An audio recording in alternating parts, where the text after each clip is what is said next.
আসন্ন পঞ্চায়েত নির্বাচনকে সামনে রেখে বৃহস্পতিবার সন্ধ্যার পর মারুগঞ্জ গ্রাম পঞ্চায়েতের ৮-এর ১০০ নম্বর বুথে বিজেপির বুথ মিটিং চলাকালীন বিজেপি কর্মীদের ওপর লাঠিসোঁটা নিয়ে অতর্কিত হামলা চালানোর অভিযোগ উঠল স্থানীয় তৃণমূলের দুষ্কৃতীদের বিরুদ্ধে।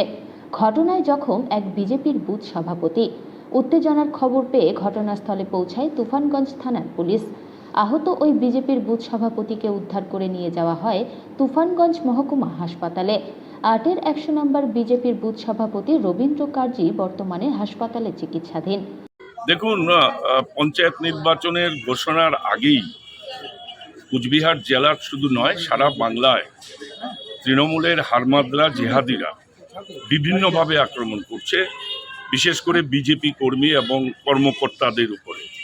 গতকাল আমাদের নাটাবাড়ি বিধানসভা কেন্দ্রের মারুগঞ্জ অঞ্চলের একটা বুথে ১০-১২ জন মিলে আলোচনা করছিলেন নগেন রায় মহাশয়ের বাড়িতে। সেই বাড়ির উপরে ভিতরে ঢুকে চড়াও হয়ে আমাদের কর্মীদেরকে আক্রান্ত করে নানানভাবে মারধর করে একজন ভীষণভাবে জখম হয়ে তুফানগঞ্জ সাব ডিভিশনাল হাসপাতালে ভর্তি আছেন। তার নাম হচ্ছে রবীন্দ্রনাথ কার্জি। তিনি এমনভাবে আহত হয়েছেন যে তার ট্রিটমেন্ট যেভাবে হওয়া দরকার সেভাবেও পর্যন্ত হচ্ছে না। সেই জন্যে আমি আজকে নিজে এসেছিলাম, তাকে দেখলাম, তার পরিবারের লোকদের সাথে কথা বললাম এবং এখানকার সাব ডিভিশনাল মেডিকেল অফিসার এবং মেডিকেল অফিসারের সাথে আলোচনা করলাম।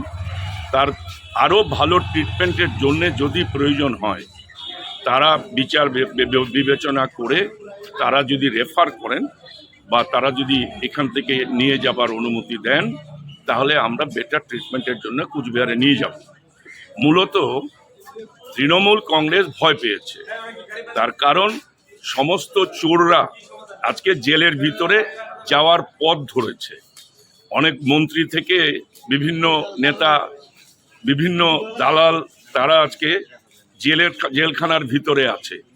আজকে নতুন করে দেখা যাচ্ছে বিভিন্ন নিউজে যে সেকেন্ড ইন কমান্ড ভাইপো, তার স্ত্রীর নামে 168 কোটি টাকা বিদেশি ব্যাংকে চালান করা হয়েছে।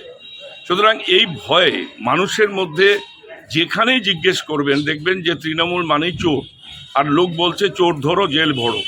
এই ভয়ের চোটে একটা সন্ত্রাসের আবহ তৈরি করবার চেষ্টা করছে পশ্চিমবাংলায়।